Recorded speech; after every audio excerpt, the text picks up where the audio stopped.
कल मेरे पास 2 phone call आए और 2 महत्वपूर्ण केस मेरे पास आए, जिसमें पहला एक हमारे एक्स सर्विसमैन ने किया। उसने मुझे बताया कि सर मैं इतने साल सेवा करके और आज पेंशन आया हुआ हूं, और मेरा इकलौता बेटा जो कि बीटेक इंजीनियर की डिग्री कर रहा था, लेकिन वो बार बार जिद करता था कि मैं फौज में जाऊं। मैंने उसको बहुत मना किया, लेकिन उसने पता नहीं कब कागज बनाए और कैसे करके वो अग्निवीर में चला गया। मना करते करते उसने बोला कि चाहे 4 साल ही करूं, एक बार वर्दी जरूर पहनूंगा। और वहां ट्रेनिंग कर कर अपनी यूनिट में गया, और यूनिट में एक रात को ड्यूटी दे रहा था, और वहां ड्यूटी में एक कोई लेफ्टिनेंट साहब ड्यूटी अफसर आए। उसको बोला तेरे पास फोन है? तो उसने चेक किया तो उसकी जेब में फोन मिला। तो उसने बोला इसको खोल और चैटिंग दिखा। तो ये बीटेक पढ़ा हुआ, इसने बोल दिया कि सर आप मेरे पर्सनल मैटर पर इंटरफेयर ना करें, मैं अपनी ड्यूटी दे रहा हूं। इतनी सी बात हुई थी, और इंग्लिश बोलना और ये बोलना कि मेरे पर्सनल फोन पर नहीं करो। लेफ्टिनेंट साहब ने उसका यहाँ से पकड़कर बोला तेरे को मैं अभी दिखाता हूँ और तेरी तसल्ली करवाता हूँ। फिर उसके साथ वहाँ बदतमीजी हुई। फिर रात को उसने जाकर रिपोर्ट ओसी को दी, मेजर साहब को, फिर सीओ साहब को, और फिर बंदे को वहाँ रात को ही ड्यूटी से बुलाकर उसके साथ क्या क्या हुआ। फिर उसको श्रीनगर एमएच भेजा गया 3 बंदे, और परेशान होकर वो बंदा अपने पिताजी को एक पूरा नोट लिखकर 2 पन्नों का, जिसमें सीओ साहब का, उस ओसी का नाम, उस लेफ्टिनेंट साहब का नाम, और जो उसके साथ गार्ड थी उसमें 2 बंदों का नाम, टोटल 5 बंदों को अपना जिम्मेवारी ठहराते हुए वो दुनिया को अलविदा कह गया था। लेकिन जैसे ये फोन कटा और कटते एक और फोन आ गया। वो फोन था हमारे एक 16 साल सिपाही, जिसकी 16 साल सर्विस हो गई, उसकी फैमिली का। उसने बताया, वो भी रोते हुए, कि साहब मेरे हस्बैंड को ऊपर 3 गार्ड लगाई हुई है और लाइन में उनको रखा हुआ है, और उनके कोई एक तो कंपनी शोबदार हैं और एक मेजर साहब वहाँ उसी की कमांड है जो उनको परेशान कर रहे हैं, और वो कह रहे हैं कि पेंशन जाते टाइम तेरा डॉक्यूमेंट खराब कर देंगे। सूबेदार साहब ने कहा कि तेरी पेंशन ही नहीं ले जाने दूंगा, चाहे कुछ भी कर लेना, सूखा तेरे को घर भिजवा दूंगा। और बात क्या थी, सिर्फ सेवादारी के लिए इन्होंने मना किया था। उसके बाद कहीं रनर भेजना था, तो रनर में इन्होंने बोला कि मेरे को चाय पानी बनानी नहीं आती। और तो इसने बोला नहीं तुझे जाना पड़ेगा। बोला ठीक है मैं जाऊंगा। जब कंपनी कमांडर का इंटरव्यू हुआ तो उसने बोला तेरे को आती है? बोले मैंने नहीं आती है। तो दोनों ने बोला कि वहां जाकर नहीं बोलना है। इसने बोला कि मैं तो सर बोलना तो पड़ेगा मेरे को जब आती नहीं तो। और मेरा तो वैसे भी सर 8-10 महीने बचे हैं, मैं अपने होम पोस्टिंग आया हूं, आप मुझे क्यों दूर भेज रहे हो? बहुत से जूनियर बंदे हैं। बस इसी बात से नाराज होकर बोले इसकी चार्जशीट बनाओ, पे फाइन कर दिया, उसका गार्ड लगा दी। अब वो बंदा अपनी फैमिली को फोन करके बोल रहा कि बच्चों का क्या होगा, पेंशन नहीं मिलेगी तो कैसे बच्चे पढ़ेंगे, मेरा तो करियर खराब होगा। सियोल में बोल रहे हैं कि ऐसा लिख देंगे कि सियोल में भी जॉब नहीं मिलेगी। तो बोला सर वो रो रहे हैं, घबरा रहे हैं। तो एक अग्निवीर हमारा जा चुका है परेशान होकर, दूसरा कहीं ऐसा ना हो कि हमारा ये जवान भी चला जाए। इसलिए सबसे पहले मैं आज आप लोगों को रिक्वेस्ट करूंगा कि वीडियो को पूरा देखकर शेयर जरूर करें।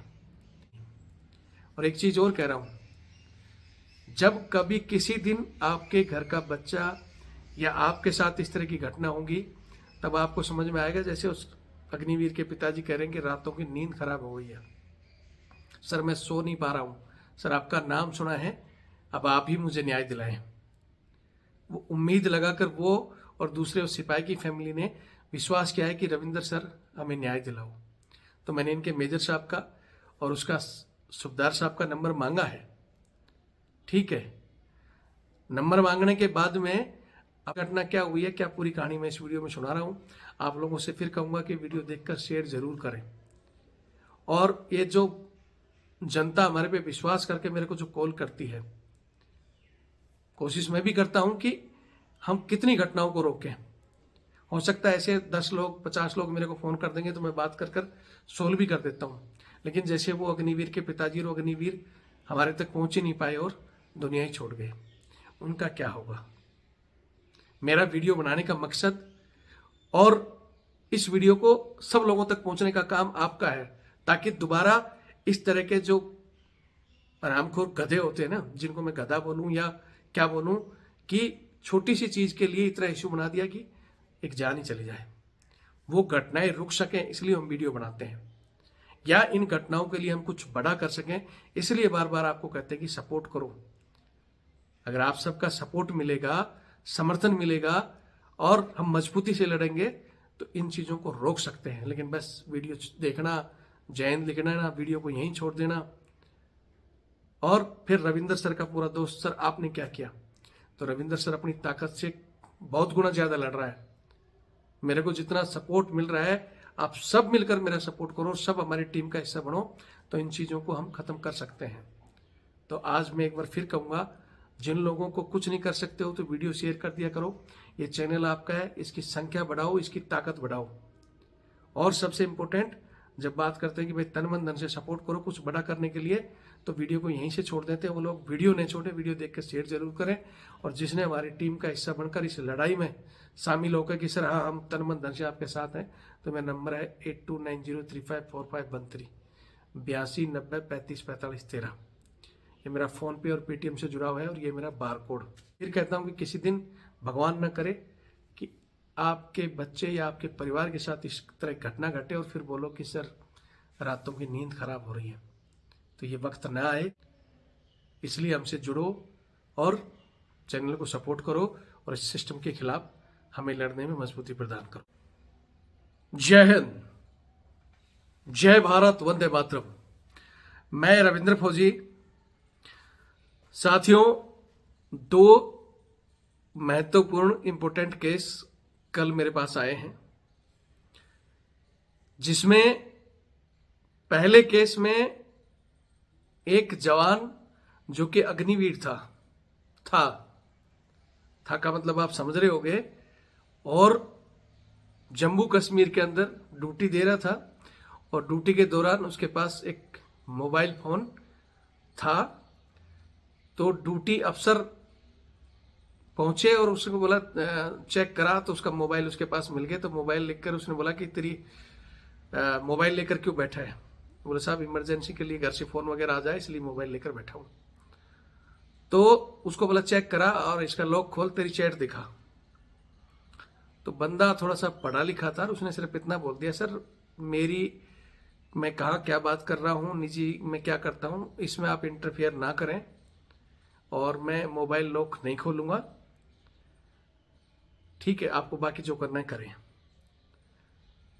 तो इस पर लेफ्टिनेंट साहब जो कि ड्यूटी अफसर थे, उन्होंने उसको पकड़कर बोला सर अभी तेरे को मैं कूटूंगा भी और घर भी भेज दूंगा। इतनी सी बात हुई थी। उसके बाद उसका साहब ने मोबाइल लिया और लेकर चले गए, जाकर ऊपर रिपोर्ट दे दी मेजर साहब को, फिर उसके बाद कंपनी कमांडर मेजर साहब और फिर सीओ साहब को। और फिर उसी समय बंदे को पोस्ट से बुलाया गया, रात को ही वहां उसको हरासमेंट किया गया। उसके बाद में उसी टाइम उसके ऊपर बोला इसका ऐसे करो, 10 नंबर फॉर्म भर दो। 3 गार्ड ड्यूटी लगा दी गई और 10 नंबर फॉर्म भरकर उसको परेशान करने के लिए श्रीनगर एमएस भेज दिया। उसको टॉर्चर किया उस रात को भी, और उसको प्रेशर बनाया गया कि तेरे को घर पहुंचेंगे। वो एक सैनिक का लड़का, जो उसके पिताजी देश सेवा करके आए और इकलौता उनका लड़का, उनके पिताजी ने मेरे को बताया कि वो इंजीनियरिंग कर रहा था, और मैंने उसको बोला था कि फौज में नहीं तो अपना इंजीनियरिंग कर ले, बीटेक वगैरह करके कोई बढ़िया जॉब में जा, क्योंकि फौज की हालत उसके पिताजी ने देखी हुई थी। अग्निवीर का तो आप सबको पता ही है। फिर भी वो लड़का बगैर उसके पिताजी को बताए चुपचाप डॉक्यूमेंट बनाए और अग्निवीर में भर्ती हो गया। भर्ती होने के बाद उसके पिताजी ने उसको कहा भी क्यों गया? बोले साहब सही मैं 4 साल ही करूं, लेकिन मैं एक बार देश सेवा जरूर करूंगा। उसके अंदर तो देश सेवा का 4 साल के लिए भी जुनून होते हुए वहां पहुंचा था। लेकिन उन लोगों ने उसने एक नोट भी लिखा है पूरा प्रॉपर, 2 पेज का नोट है जो उसके पिताजी के पास भेजा है, लेकिन उस पिताजी के पास पिताजी ने बोला कि मेरे पास तब भेजा जब वो इस दुनिया में नहीं रहा। उसने सीओ का नाम और उसका कमांडर का, मेजर साहब का और लेफ्टिनेंट साहब का, 3 अफसरों के नाम लिखे हुए हैं। और उसके साथ कोई गार्ड आई थी, उस गार्ड में से 2 के नाम लिखे हुए हैं कि भाई ये मिलकर मेरे को वो बोलते थे, परेशान करते थे। तो एक तो ये कहानी है। इस कहानी में कैसे कैसे क्या हुआ, कैसे उसने क्या की, उसके पिताजी ने उसकी रिकॉर्डिंग और लेटर मेरे पास भेजा हुआ है। लेकिन इसमें आज वो बंदा इस दुनिया में नहीं रहा, मतलब है नहीं वो बंदा अग्निवीर। मेरे लिए इंपॉर्टेंट है कि उसके लिए लड़ा जाए और जिन लोगों ने उसको मजबूर किया जाए, क्या उनके प्रति सजा दिलाई जाए। लेकिन इस फोन को कटने के बाद फिर मेरे पास एक फोन आया, तो वो स्टोरी भी मैं आपको बता देता हूँ। मेरे लिए इंपॉर्टेंट इन दोनों चीज़ों में मैंने सोचा कि चलो इसको मैं आज होल्ड कर देता हूँ। पहले मैं जो बंदा अभी है, कभी भी आपने देखा होगा, कभी भी कोई दुर्घटना या कुछ भी घट जाती है तो पहले उस बंदे को रिकॉर्ड किया जाता है जो बचने के हालात में रहता है, तो क्या कि ये सीरियस नहीं हो जाए और चला नहीं जाए। हालांकि जाने वाला भी इंपॉर्टेंट होता है और जो जा चुका है, क्योंकि वो तो बंदा वापस आ नहीं सकता, उसके लिए हमें लड़ना पड़ेगा। लेकिन आज अगर हम ये जो केस आया इसके लिए नहीं लड़ेंगे तो ये बंदा भी चला जाएगा, क्योंकि इसको भी परेशान कर रहे हैं। इसको बता देता हूं कि ये भी एक फौज का सिपाही है, जवान है। 16 साल और कुछ महीने सर्विस हो चुकी है, 8-10 महीने इसके बचे हुए हैं पेंशन जाने के। 17 साल करके ये अपना जाने का विचार कर रहा है। तो इनकी फैमिली का मेरे पास कॉल आया कि साहब मेरे पति को हरासमेंट किया जा रहा है, मेरे पति के ऊपर 3 गार्ड लगा दी गई हैं और उनका कंपनी कमांडर, वहां सिर्फ एक मेजर साहब की कमांड है जो कि ओसी की ड्यूटी कर रहे हैं। एक तो कंपनी कमांडर और एक उनके कंपनी सूबेदार। कंपनी सूबेदार कान भर रहा है मेजर साहब के, और वो फिर मैं उसको बोलूंगा अपने आप को जो ओसी बोल रहा है कच्चे कान का हरामजादा, मतलब खुद फीडबैक नहीं ले रहा या खुद का दिमाग नहीं यूज ले रहा, जो सूबेदार साहब कह रहे हैं वही वो श्रीमान जी उस बंदे के ऊपर प्रयोग कर रहा है। तो उसकी कहानी में आज इंपॉर्टेंट है, मैं आपको बताता हूं। मैं चाहता हूं कि इसको आप शेयर करें ताकि हमारे एक अग्निवीर भाई तो परेशान होकर जा चुका है, इकलौता बच्चा था। हालांकि इसकी जब से सुना हूं मैं सोच रहा था कि पहले इसके लिए करें, लेकिन ये जब आया तो मैंने सोचा कि भाई वो बंदा जा चुका है, अगर आज इसके लिए नहीं वीडियो बनाया गया या इसके लिए उनको मतलब इसकी परेशानी को नहीं रोका गया तो हो सकता है ये बंदा परेशान होकर कुछ कदम उठा दे। हालांकि मैंने उनके सूबेदार साहब के और ओसी साहब के नंबर मांगे हैं, लेकिन अभी तक मेरे पास नंबर नहीं आए हैं। तो इसकी मैं कहानी बता देता हूं। बंदा बेचारा 16 साल अपनी सर्विस कंप्लीट करके बड़ी मुश्किल से जैक लगाकर, कहीं से रिक्वेस्ट करके, प्रार्थना पत्र देकर अब अपने होम टाउन में पोस्टिंग आया है।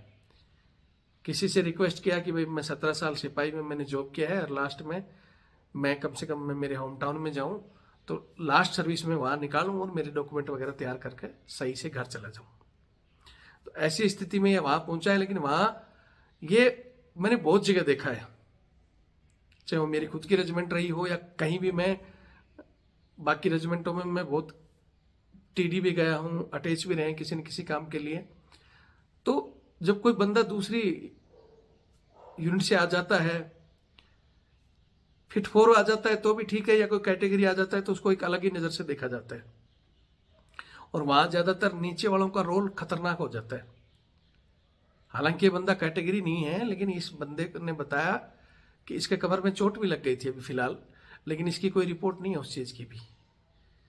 ठीक है, बात यह हुई कि ये बंदा पोस्टिंग आया और पोस्टिंग आते ही इसको पहले तो बड्डी के लिए बोला गया। तो इसने बोला साहब मैंने मेरी सर्विस में 16 साल में आज तक मैंने बड्डी किया नहीं है और 1 साल बची है, आप मेरे को मत भेजो। यहां मैं वो सूबेदार साहब से भी कहना चाहता हूं, फिर मेरे को बहुत से हमारे सूबेदार साहब कमेंट्स भी लिखते हैं हमारे ऊपर बहुत लोड है, फलाना है। आपके ऊपर लोड है, लेकिन जब आप ये शब्द कहते हो ना कि हम ये सूबेदार बन गए, डायरेक्ट सूबेदार नहीं बने हुए, हम भी उसी लाइन से गुजरे हैं और हमने भी की है। तो जरूरी नहीं है कि जो काम आपने किया है, आपने झुककर नौकरी की है या आपने कच्छा खोला है तो किसी दूसरे सिपाही को बोलोगे तू भी कच्छा खोल, और वो भी उस सिपाही को जो बेचारा 16 साल किसी भी तरह अपने कंप्लीट करके अब जाने वाला है। ठीक है, तो ऐसे रामजादे आदमी को भी कहना चाहता हूं कि जो आप ये प्रयोग कर रहे हो, जबकि जूनियर बंदे हैं, लेकिन वो दूसरी यूनिट से आया है और मना कर दिया तो परेशान उसी को करना। पहले तो इसको सहायक के लिए परेशान किया, इसने मना किया कि भाई मैं आज तक गया नहीं हूं किसी बाहर किसी ब्रिगेडियर साहब के पास, वो भी उस होम टाउन से उठाकर उसको भेजा जा रहा था कहाँ, वहां से 500 किलोमीटर दूर कहीं किसी के पास, ब्रिगेडियर साहब के पास। तो बोला सर मैं कभी रहा नहीं हूं और वहां जाकर कोई टुकाई वगैरह होगी तो देख लेना। तो बोले ठीक है सहायक मत जा। तो वहां एक सहायक और एक रनर जाना था। अब बात रनर की आई तो इसको बोला कि तू रनर चला जा। रनर में क्या काम करना है, रनर में आप सभी को, हमारी फौज तो अपने हिसाब से चलती है, रनर का क्या काम होता है सबको पता है। बाकी अगर हम सिविल की और उसकी तुलना करें तो फिर मैं यहाँ कुछ शब्द बोलूंगा तो बहुत से लोगों को वो हो जाएगी। ठीक है, तो इसने बोला भाई मैं रनर जाऊंगा और वहां जो आप काम बता रहे हो कि भाई रनर की ड्यूटी करनी है, साथ में टी रूम को देखना है, साहब को चाय बनाकर पिलानी है, कॉफी बनाकर पिलानी है, टमाटो सूप वगैरह देना है, और देना भी है, कोई गेस्ट आएगा उसको भी देना है, और बाद में आपको बर्तन भी आप ही को धोने हैं। हालांकि बंदा जब इस सर्विस में पहुंच जाता है, ये ढूंढते हैं लाचार बंदे को। लाचार कौन होता है, या तो किसी का जब मेहनत करने के बाद रैंक आ रहा हो, कोई नायक को हवलदार बनना हो या हवलदार को जेसीओ बनना हो, या फिर वो जो बेचारा पूरी सर्विस कंप्लीट कर लिया, सपने लेता है कि अब मैं जाकर पेंशन जाकर अपना बच्चों के साथ रहूंगा। तो ऐसे बंदे को भी बोला कि सर मैंने आज तक चाय कॉफी बनाई नहीं, ना टमाटो सूप बनाया है, मेरे से कोई गलती होगी तो आप मेरे को भेज रहे हो, वहां मेरे को पूछेंगे तो मैं बता दूंगा। तो साहब ने बोला बताना नहीं है। जेसीओ साहब धमकी दे रहे हैं कि वहां बताना नहीं है, जाना है चुपचाप हाँ भर लेना है। तो इसने बोला सर मैं तो देखो बताऊंगा, कंपनी कमांडर साहब का इंटरव्यू होगा वहां भी बताऊंगा, क्योंकि वहां जाके वापिस आऊंगा तो फिर आप परेशान करोगे। और ऐसे केस मैंने एक आपको बताया था कुछ दिन पहले का, जिसमें बंदे को भेजा और उसने वहां जाके बोल दिया कि भाई सर, बोला तूने पहले कभी की है सेवादारी, तो उसने बोला मैं अपनी सर्विस में नहीं किया। तो उसको उसी टाइम आरटीओ कर दिया और वहां आते ही उसको 14 दिन का पे फाइन दे दिया। बोले तूने वहां क्यों बोला? अरे तो क्यों बोला, जो सही है वही तो बोला अगले ने। तो ऐसे इसने बोला कि भाई मैं तो वहां बताऊंगा, कंपनी कमांडर को जाकर इंटरव्यू हुआ तो इसने बोल दिया कि सर मैंने कभी बनाया नहीं है, कोई गलती होगी तो आप देख लेना। अब जेसीओ साहब ने इसको वहां डांट फटकार के गालियां देके बोले बाहर जा, तेरे को समझाया था, यहाँ भी नहीं बताना वहां भी नहीं बताया, कि बाहर गया। फिर कंपनी कमांडर के कान में कौन सी फूंक मारी और फिर बुलाया उसको। बोले सुन ले, अगर तू नहीं जाएगा मतलब इनके पास, तो अभी तू पेंशन जाने वाला है, तेरे डॉक्यूमेंट खराब कर देंगे। तेरे डॉक्यूमेंट पर क्योंकि जाने के बाद में जो लिखा जाता है ना, एग्जाम्पलरी, वेरी गुड, गुड और पुअर, तो बोले बिल्कुल पुअर लिख देंगे, सिविल में भी तेरे को नौकरी नहीं मिलेगी, पहली बात। दूसरी, तेरे को अभी लिख कर दे, पनिशमेंट देंगे। तब इसने ठीक है, बंदे ने मजबूरी में लिख भी दिया और सही चीज लिखी कि भाई मुझे चाय कॉफी बनाने नहीं आती, बाकी चाय पिलाने में मेरे कोई दिक्कत नहीं, पिला दूंगा। तो बोले तूने ऐसे क्यों लिखा?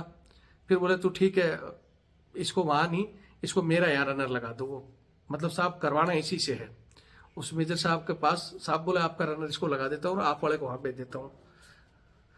बोला ठीक है। बंदे ने बताया, मैंने पूछा भी तेरे से जूनियर वहां थे? तो बोला सर बहुत जूनियर है, लेकिन बात तो यह है कि जेसीओ साहब भी अड़ गए कि इसी से करवाना है, क्योंकि जेसीओ ने स्टार ही उसी पर लगाए हैं। वो शुरू से खुद ही चमचा रहा है, रनर और सहायक की ड्यूटी के अलावा उसने कुछ की ही नहीं। उसी का डेमो आज भी बोला ले मैं दिखा देता हूँ। तो फिर मैं कह रहा हूँ यहाँ जरूर नहीं कि आपने मरवाई है तो आपका जवान दूसरा भी मरवाए।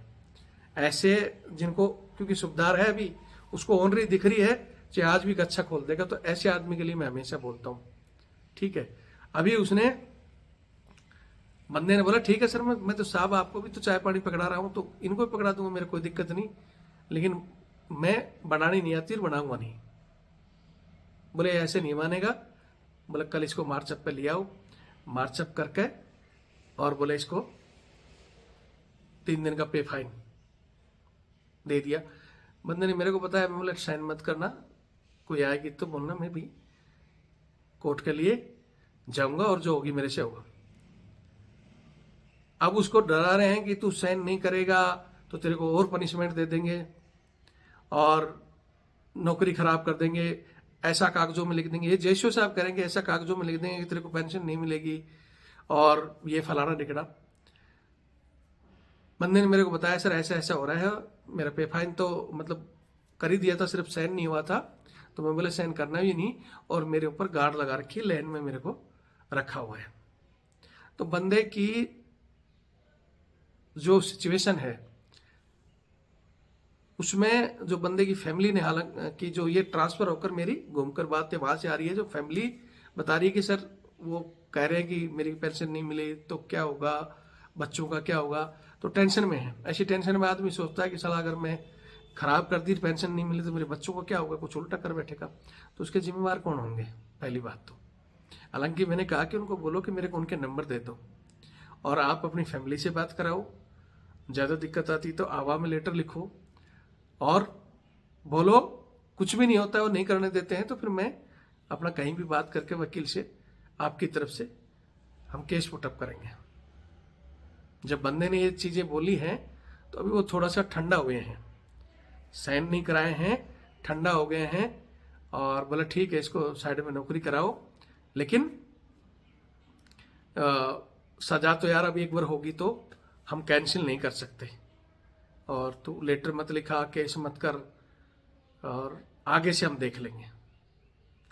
तो यहाँ मैं उन लोगों को कहना चाहता हूँ, हालांकि मेरे पास नंबर नहीं आए हैं, मेरी बात और मेरा नाम वहाँ तक पहुँच गया है और ये वीडियो भी वहाँ तक पहुँच जाएगा। मैं इतना कहना चाहता हूँ कि श्रीमान, सजा ओसी हो चाहे या सीओ, जहाँ कमांडिंग ऑफिसर होता है तो उसी का हाथ में होता है सारा, और ओसी है तो अफसर ऑफ इंतजार अगर पे फाइन कर सकता है तो वो वापस रिड्यूस हो सकती है। जिस प्रकार आपने उसका चार्जशीट का वो बनाया है, अगर रिकॉर्ड में भेज भी दिया तब भी आप उसका कैंसिलेशन का लेटर कर सकते हो, उसको कैंसिल करना आपके पावर में है। ये बंदे को मत बोलो कि हो गई तो वो वापस नहीं हो सकती, ठीक है। और नहीं करोगे तो अगले वीडियो में आप जैसे लोगों का नाम उजागर करना फिर मेरा काम है। और वो जेसीओ साहब जो ढूंढ रहे हैं ना 3 स्टार, अगर बंदे को कुछ हो गया तो 3 स्टार की, फिर मैं कह रहा हूं 3 स्टार लगाना तो दूर, आप जो कह रहे हो ना कि पेंशन नहीं लेने दूंगा, तो आपको पेंशन लेना मुश्किल हो जाएगा अगर बंदे को कुछ हो गया तो।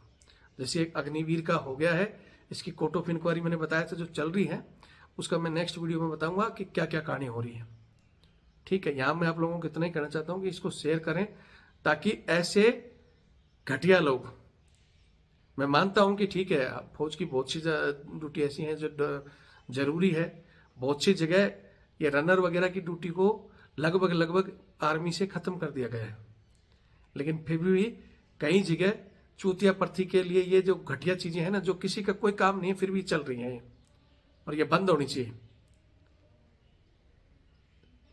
बाकी वीडियो देखें, शेयर करें, और ऐसे लोगों को सुधारने के लिए मैं फिर कहता हूं हम सबको एक होना पड़ेगा, इनके खिलाफ लड़ना पड़ेगा।